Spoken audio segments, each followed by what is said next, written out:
ప్రభునంతులారా, మనందరము ఆయన చేతి నీడ క్రింద దాచబడి ఉన్నామనేది నీవు గుర్తించాలి. అందుకనే ఎన్ని శోధనలు వచ్చినా, ఏది వచ్చి మీద పడ్డా, నేను దేవుని మీద ఆధారపడేది ఏమిటంటే, నీ చేతి నీడ క్రింద ఉన్నావయ్యా, మమ్మల్ని ఎవరేం చేయగలరు, ఏది ఏం చేయగలదు, సాతానుడు ఏం చేయగలడు, మనుషులు ఏం చేయగలరు, నా చేతి నీడ క్రింద నిన్ను దాచెదను. సహోదరుడా, సహోదరి, నీ హృదయంలో ఎలాంటి విశ్వాసం నీకు ఉండాలి. ఎలాంటి శోధన వచ్చి పడ్డా సరే, ఎలాంటి పరిస్థితులు నీకు ఎదురైనా సరే, ఆయన చేతి నీడ క్రింద నేను ఉన్నాను, ఆయన నన్ను దాచాడు, ఏ అపాయము నాకు రాదు. ఆమేన్. కూర్చోండి. ఏ అపాయము నా గుడారము సమీపించనీయక. అందరు చేతులెత్తి. ఏ అపాయము సమీపించనీయగా,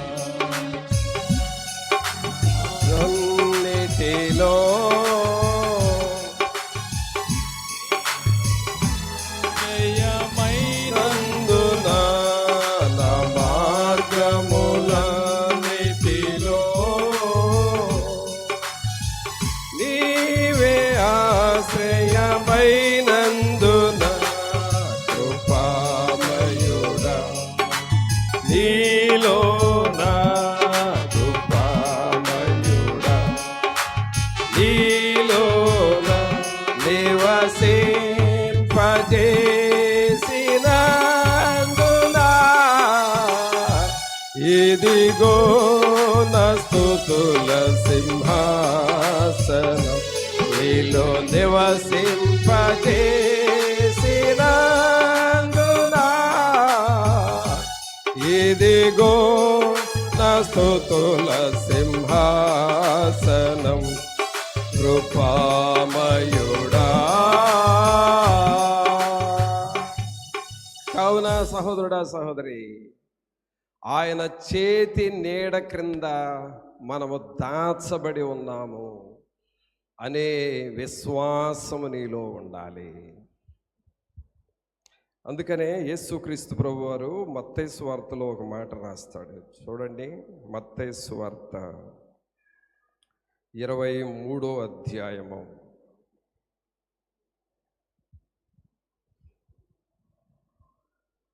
మత్తయి సువార్త 23వ అధ్యాయము 37వ వచనం చదవండి.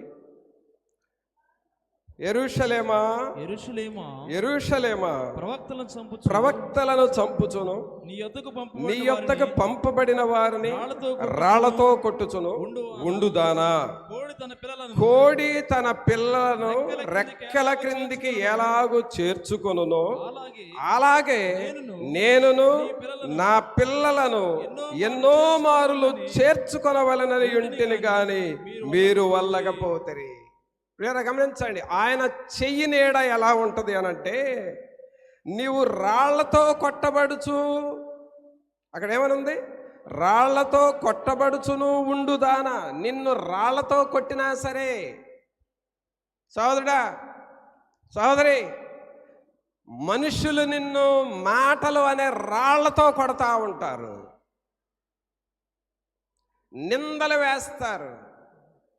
అతను ఎలాంటివాడు, ఈమె ఎలాంటిదని నిందలు వేస్తారు. ఈ రాళ్లతో నిన్ను కొట్టినా సరే, ప్రభు అంటున్నాడు, కోడి తన పిల్లలను రెక్కల క్రిందకు ఎలాగూ చేర్చుకొనునో, అలాగే నేనును నా పిల్లలను ఎన్నో మారులు చేర్చుకొనవలెనని. అనగా దేవుడు తన రెక్కల క్రిందకు నిన్ను తీసుకుంటూ ఉన్నాడు. అయితే నువ్వు ఆయన రెక్కల క్రిందకు రావాలి. ఆయన రెక్కల నీడ క్రిందకు మనం రావాలి. ఆయన చేతి నీడ క్రిందకు మనం రావాలి. ఎప్పుడైతే అలాగ వస్తామో ఆయన కాపుదల ఉంటుంది. అందుకని పిల్లరా, దేవుని వాక్యంలో మనం చూసాం, పరిశుద్ధ స్థలం వైపు చేతులెత్తుట ద్వారా నీవు దేవుణ్ణి కలుసుకుంటావు. రెండవది, ఖైదీలు నీ చేతికి అప్పగించబడతారు. మూడవది, ఆయన చేతి నీడలో మనం ఉంటాము, ఆయన కాపుదల క్రింద ఉంటాము. మరొక విషయం చూద్దాం. చేతులెత్తి దేవుణ్ణి స్తుతించడం ద్వారా ఏం జరుగుతుంది అనంటే, యోబు గ్రంథం చూడండి. యోబు గ్రంథము 1వ అధ్యాయము. యోబు గ్రంథము 1వ అధ్యాయము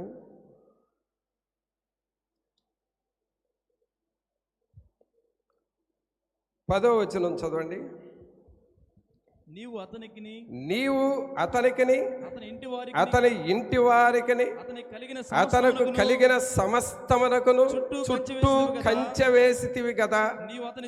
నీవు అతని చేతి పనిని దీవించుచుండుట చేత అతని ఆస్తి దేశములో బహుగా విస్తరించి ఉన్నది. అర్థమైందండి పిల్లరా? వీటిని పట్టుకోవాలండి. నీకు నిజంగా జ్ఞానం ఉంటే, నీకు నిజంగా ఆత్మ నడిపింపు ఉంటే వీటిని పట్టుకోవాలి. నీవు విని వెళ్ళిపోవటం కాదు, వీటిని పట్టుకోవాలి. యోబు ఏం చేశాడంట? ప్రతిరోజు అరుణోదయమున లేచి చేతులెత్తి దేవుని సన్నిధిలో ప్రార్థన చేస్తా వచ్చాడు.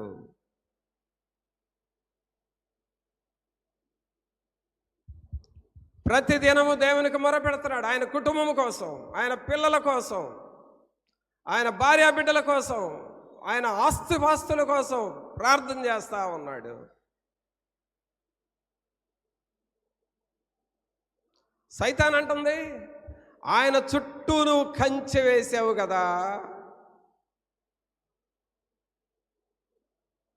సోదరుడా, దేవుని వైపు చేతులెత్తి నువ్వు ప్రార్థన చేస్తా ఉంటే నీ చుట్టూ, నీ కుటుంబము చుట్టూ, మన సంఘము చుట్టూ ఆయన చుట్టూ కంచె వేస్తా ఉంటాడు. నీ పొలాల చుట్టూ కూడా కంచె వేస్తాడు. ఏ తెగులు వాటిల్లోనికి రానివ్వడు.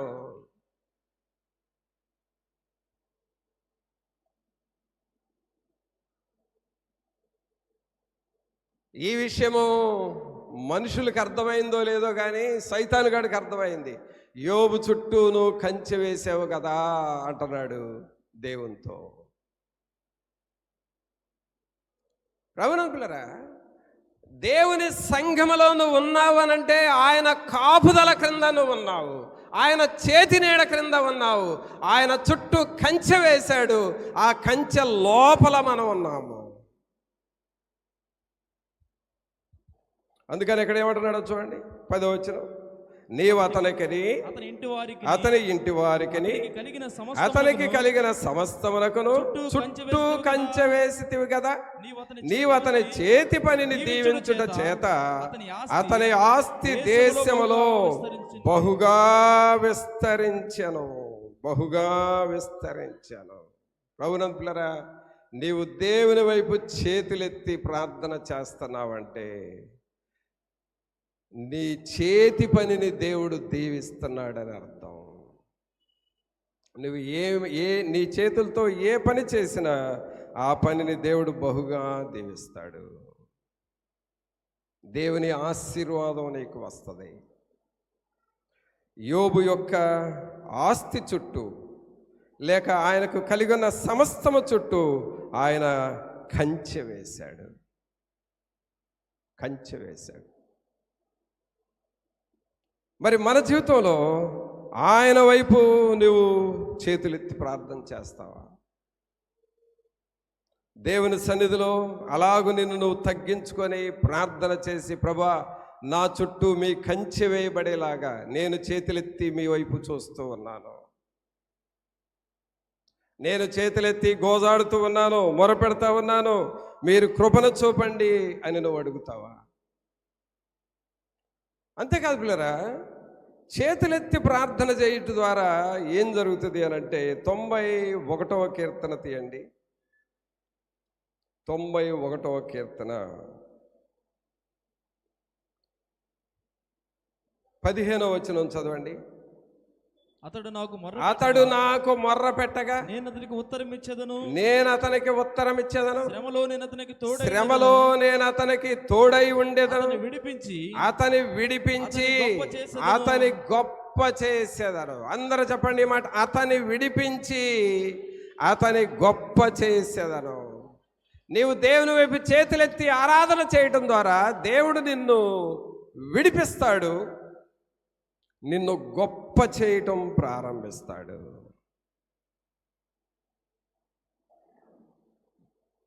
నిన్ను గొప్పగా దీవిస్తాడు. ఒక్కొక్కటి 1 by 1, స్టెప్ బై స్టెప్. ఆత్మలో దీవించబడతావు, నీ పనులు దీవించబడతాయి, నీ పిల్లల్ని ఆశీర్వదిస్తాడు. నువ్వు అనుకున్న పనులు ఒక్కొక్కటి చేస్తూ ఉంటాడు. నీవు లోబడే కొద్దే, ఆయన వైపు చేతులెత్తే కొద్దే ఒక్కొక్కటి నీ జీవితంలో, మన సేవలో జరిగించుకుంటా వస్తూ ఉంటాడు. ఆ మనస్సుతో మనం ఉండాలి. సోదరుడా, సహోదరి, వాక్యము విని వెళ్ళటము కాదు, వాక్యం ప్రకారం చేసుకుంటాను వెళ్ళాలి. అందుకనే ఎల్లప్పుడూ నీ వైపు చేతులెత్తే ఆ మనస్సు నాకు ఇవ్వండి అని అడగాలి. ఆ ప్రార్థన నువ్వు చేసుకోవాలి. అతని విడిపించి అతని గొప్ప చేసేదను అని అన్నాడు కదా ప్రభు. అలాగూ నేను ఉండాలి ప్రభువా అని నువ్వు దేవుణ్ణి అడుగుతూ ఉండాలి. మరి అలాగూ మనం సిద్ధపడదామా? తర్వాత చేతులెత్తుడు ద్వారా ఇంకా నీకు ఏం జరుగుతుందో యోబు గ్రంథంలో 11వ అధ్యాయం తీయండి. యోబు గ్రంథము 11వ అధ్యాయము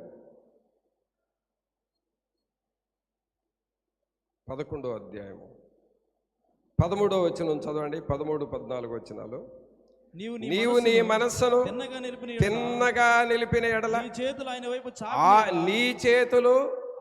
ఆయన వైపు చాపిన ఎడల. చూడండి ఇక్కడ ఎలాంటి పదాలు ఉన్నాయో చూడండి. నీవు నీ మనస్సును తిన్నగా నిలిపిన ఎడల. అర్థమవుతుందా సోదరుడా? నీ మనస్సును దేవుని మీద తిన్నగా పెట్టాలి. ఒకరోజు బైబిల్ చదవటం, రెండో రోజు బైబిల్ ఎగరగొట్టడం కాదు. ఒకరోజు కుటుంబ ప్రార్థన పెట్టుకోవటం, రెండో రోజు కుటుంబ ప్రార్థన మానేయటం కాదు. ఒకరోజు దేవుని సన్నిధికి రావటం, రెండవసారి వచ్చేసరికి మళ్ళీ ఏదో పని మీద పడి వెళ్ళిపోవటం కాదు. ఒకరోజు 1 గంట ప్రార్థన చేయటం, మరలా ఇంకొకసారి ఆ గంట చేయలేకపోవటం కాదు. మనస్సును తిన్నగా నిలుపు. ఏది ఏమైనా నా ప్రార్థన సమయాన్ని నేను ప్రార్థన చేస్తాను, ఏది ఏమైనా నేను బైబిల్ చదువుతాను, ఏది ఏమైనా కొన్ని గంటలు నేను మోకరిస్తాను. మనస్సును తిన్నగా నిలుపు. నువ్వు ఎలాగూ కొంతకాలం చేయి, నీ కార్యాలన్నీ దేవుడు సఫలం చేస్తాడు. అతను విడిపించి అతని గొప్ప చేయుదును అని అంటున్నాడు. అందుకని ఇక్కడ ఏమని చదువుతున్నావు? నీవు నీ మనస్సును తిన్నగా నిలిపిన ఎడల, నీ చేతులు ఆయన వైపు చాపిన ఎడల, పాపము నీ చేతిలో ఉండుట చూచి నీవు దాన్ని విడిచిన ఎడల, నీ గుడారములలో నుండి దుర్మార్గతను నీవు కొట్టివేసిన ఎడల, నిశ్చయముగా నిర్దోషివై నీవు సంతోషించదవు, నిర్భయుడవై నీవు స్థిరపడి ఉందువు. ఆమేన్. బా, ఎలాంటి మాటలండి ఇవి! నిశ్చయముగా నీవు సంతోషిస్తావు, నిశ్చయముగా నిర్భయుడవై నీవు స్థిరంగా ఉంటావు. కారణం, ఈ ప్రజలు ఎలాంటి వాళ్ళు? దేవుని వైపు చేతులెత్తి ప్రార్థన చేసే ప్రజలు, దేవుని వైపు చేతులెత్తి దేవునికి మొర్ర పెట్టే ప్రజలు. అలాంటి ప్రజలుగా మనం మారాలి. మరి అలాగ మనం సిద్ధపడదామా? ఆయన వైపు మనం చేతులెత్తి ప్రార్థన చేసినప్పుడు ఆయన నువ్వు కలుసుకుంటున్నావు, ఆయన సహాయం మనం పొందుతున్నాం. నీ శత్రువులను ఆయనకు అప్పగిస్తున్నాడు. అలాగే నీకు నీ చేతులతో చేసే పనులను దీవిస్తున్నాడు. నిన్ను విడిపించి గొప్ప చేస్తూ ఉన్నాడు. అలాగే నీవు నిర్భయుడివై స్థిరముగా ఉండేటట్లుగా చేస్తున్నాడు. మరి అలాగూ మనం సిద్ధపడదామా? అందుకనే మొదటి వాక్యంలో చూసాం, 134వ కీర్తన చూడండి. మొదటి వాక్యం 134వ కీర్తన 2వ వచనం. పరిశుద్ధ స్థలము వైపు, అందరూ చెప్పండి, పరిశుద్ధ స్థలము వైపు మీ చేతులెత్తి యెహోవాను సన్నుతించుడి. మరి ఎలాగూ చేయగలుగుతావా? ఈ ఒక్క లైన్ గనక నువ్వు పాటించగలిగితే ఎన్నో ఆశీర్వాదాలు మనం పొందుతాము. మరి అలాగూ మనం సిద్ధపడదామా? అలాగూ దేవుని కార్యాలు మన జీవితంలో జరగాలని నువ్వు కోరుకుంటావా? దావీదు గారు చేతులెత్తి ప్రార్థన చేస్తే దావీదును బహుగా గొప్ప చేశాడు దేవుడు. పౌలు గారు చేతులెత్తి ప్రార్థన చేస్తే పౌలు గారిని గొప్ప అపొస్తలుడిగా దేవుడు చేశాడు. యోబు చేతులెత్తి దేవునికి మొరపెట్టినప్పుడు గొప్ప ఆశీర్వాదము యోబు సంపాదించుకున్నాడు. మరి అలాగూ మనం సిద్ధపడదామా? నీ కుటుంబానికి ఒక మేలు ఆశీర్వాదం పొందుకుంటావా? ప్రార్థన చేసుకుందాం. అందరం ఒక్క నిమిషం తలలు వంచి ప్రభు సన్నిధిలో, అవును ప్రభా, పరిశుద్ధ స్థలం వైపు చేతులెత్తి ప్రార్థన చేయమని మీ వాక్యం మాకు సెలవిస్తూ ఉన్నది కదా. మా జీవితాలు అలాగూ మారాలి ప్రభా. మీ వైపు మేము చూడాలి. మీ సన్నిధిని మాతో ఉంచండి ప్రభా. మీ కృపలో బలపరచండి అని నువ్వు దేవుణ్ణి అడుగుతావా? ఒక నిమిషం అందరం ప్రార్థన చేద్దాం. ప్రభు సన్నిధిలో మన హృదయాలను మనం పరీక్షించుకుందాం. అందరం మన చేతులెత్తి ప్రార్థన చేద్దాం. ప్రియులు అందరం మోకాళ్ళ మీద ఉండి మీ చేతులెత్తి, ప్రభా మా చేతులను మీరు పట్టుకోనండి ప్రభా, మమ్మల్ని మీరు పట్టుకోనండి, మమ్మల్ని మీరు నడిపించండి, అతని విడిపించి అతని గొప్ప చేయుదును అని మీరు చెప్పారు కదా. మాకు విడుదల ఇవ్వండి. యోసేపుకి ఖైదీలను అందరిని మీరు అప్పగించారు కదా ప్రభా, అలాగూ మీరు అప్పగించారు కదా. మమ్ములను కూడా మీరు దర్శించండి, మీ కృపలో బలపరచండి నాయన. మీ ఆత్మశక్తిని, మీ సన్నిధిని మాతో ఉంచండి ప్రభా అని నువ్వు దేవుణ్ణి అడుగుతావా? నా చెయ్యి నువ్వు పట్టుకోనండి ప్రభా, నా చెయ్యి నువ్వు పట్టుకోనండి నాయన, నేను నీ చెయ్యి పట్టుకుంటాను అని దేవునితో చెబుతావా? అంధకార లోయలోన సంచరించిన భయము లేదు, అంధకార లోయలోన సంచరించిన భయము లేదు. నీ వాక్యము శక్తి గలది, నా త్రోవకు నిత్య వెలుగు. నీ వాక్యము శక్తి గలది, నా త్రోవకు నిత్య వెలుగు.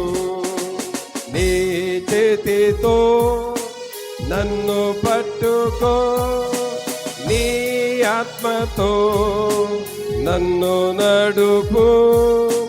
శిల్పి చేతిలో శేలాను నేను, అనుక్షణము నన్ను చెక్కుము.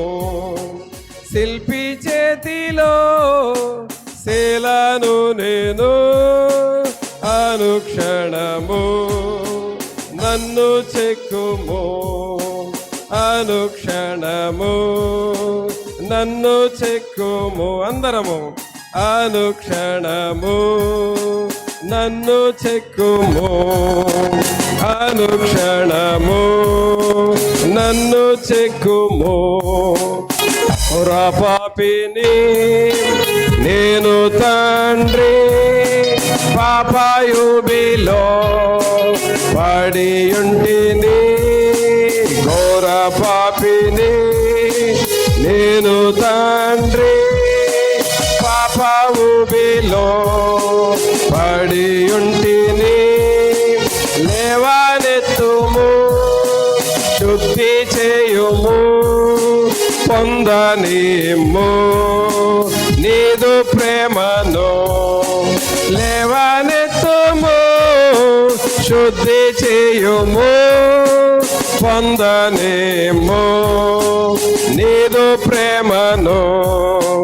లేవనెత్తుము, శుద్ధి చేయుము, పొందనిమ్ము నీదు ప్రేమను.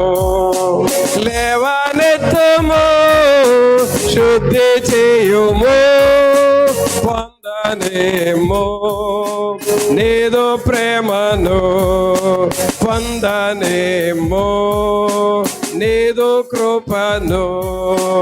పొందనిమ్ము నీదు దీవెన. పొందనిమ్ము నీదు మహిమా. అవును ప్రభా, నా చేతులెత్తి మీ వైపు చూస్తూ ఉన్నా. నీ మహిమ మాకు రావాలి. అతని విడిపించి అతని గొప్ప చేసేదనని చెప్పారు కదా. నా చేతి నీడలో నిన్ను దాచెదను అని చెప్పారు కదా. అతని చేతి పని నేను ఆశీర్వదిస్తానని చెప్పారు కదా. రక్షకుడా, మీ వైపు చూస్తూ ఉన్నాము. మహోన్నతుడా, మీ వైపు మా చేతులెత్తి మొరపెడతా ఉన్నాము. తండ్రి, మా చేతిని మీరు పట్టుకోనండి, మా జీవితాలను మీరు పట్టుకోనండి. ఖైదీలను యోసేపు చేతికి అప్పగించిన దేవుడవు ప్రభువా. మమ్మల్ని వెంటాడుచున్న ప్రతి దురాత్మలు మేము యేసు నామములో వాటిని బంధించుదుము గాక. తండ్రి, మీ సన్నిధి మాతో ఉంచండి. పరిశుద్ధాత్మ దేవుడు నీ శోధనలను నీ చేతికి అప్పగించి నీ ద్వారానే వాటిని బంధించాలనే అధికారం ప్రభు నీకు ఇస్తున్నాడు. నీవు ఆయన వైపు చేతులు చాపుతావా? పరిశుద్ధమైన మా ప్రభు, మహోన్నతుడా, మహాగణుడా, మా ప్రభు అయిన యేసు మిమ్మల్ని స్తుతిస్తున్నాము. మా చేతులెత్తి మీకు వందనాలు చెబుతూ ఉన్నాము. మా చేతులెత్తి మిమ్మల్ని సన్నుతించుచున్నాము. మా చేతులెత్తి మీ సన్నిధిలో గోజాడుకుంటూ ఉన్నాము. ప్రతి విషయములో మా భారములన్నీ తొలగిపోవును గాక. ప్రతి విషయములో మా సమస్యలను మేము పట్టుకొని విదిలించి వేయుదుము గాక. తండ్రి, మీకు స్తోత్రాలు, వందనాలు. మా పవిత్రమైన చేతులు మీ వైపు చూపి మిమ్మల్ని ఆరాధన చేస్తూ ఉన్నాం. మీ బలమైన అగ్నిని మేము అనుభవించాలి.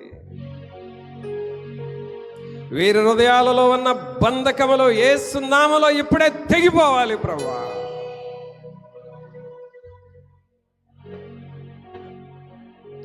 దుష్టుడి ఆలోచనలు ఇంకా ఇంకా శోధించాలి. ఇంకా ఇంకా ఏదో కుటుంబానికి సమస్యలు తేవాలనుకుంటున్న దురాత్మ శక్తులు యేసు నామములో ఓడిపోవును గాక.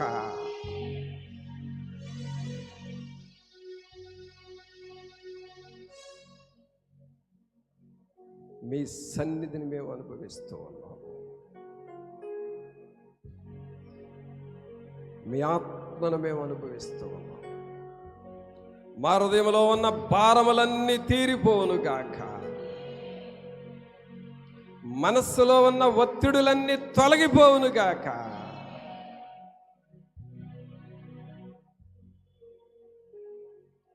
నిన్నే నిన్నే నే కొలుతూనయ్యా, నీవే నీవే నా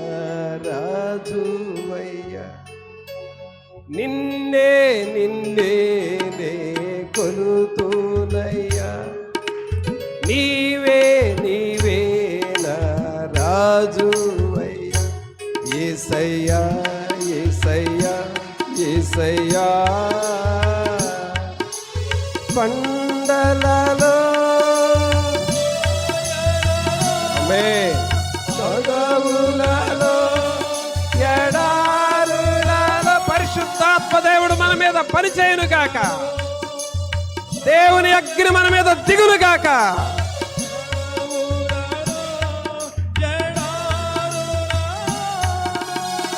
నన్ను గమనించినావా,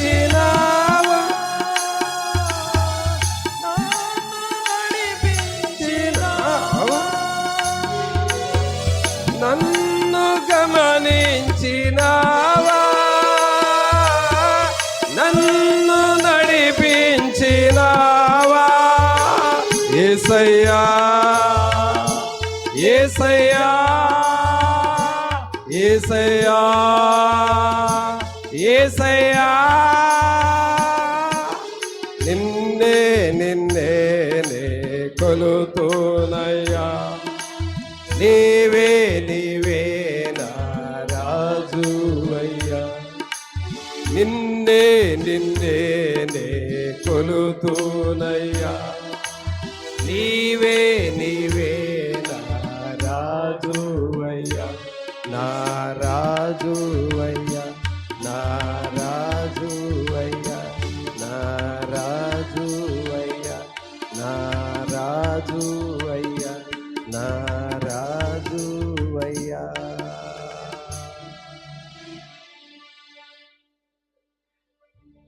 ఆయన హస్తపు నీడలో మనము దాయబడుదుముగాక. ఆయన చేతి నీడలో మనము ఉందుముగాక. తండ్రి మీకు వందనాలు, తండ్రి మీకు వందనాలు, తండ్రి మీకు వందనాలు.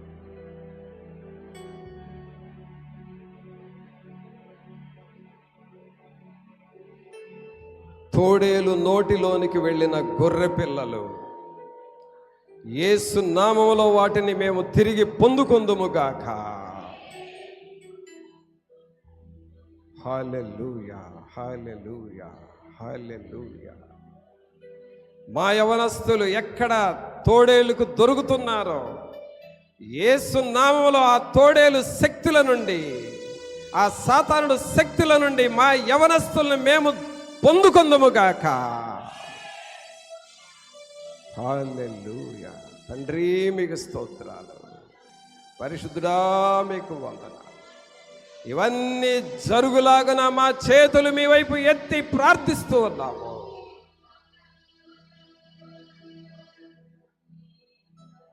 చెరలో ఉన్న వారి బంధకములు యేసు నామములో తెగి కాలిపోవునుగాక.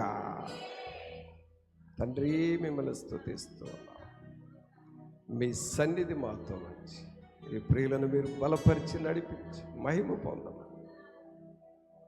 నజరేయుడైన యేసు నామమున అడుగుచున్నాము తండ్రి. ఆమేన్.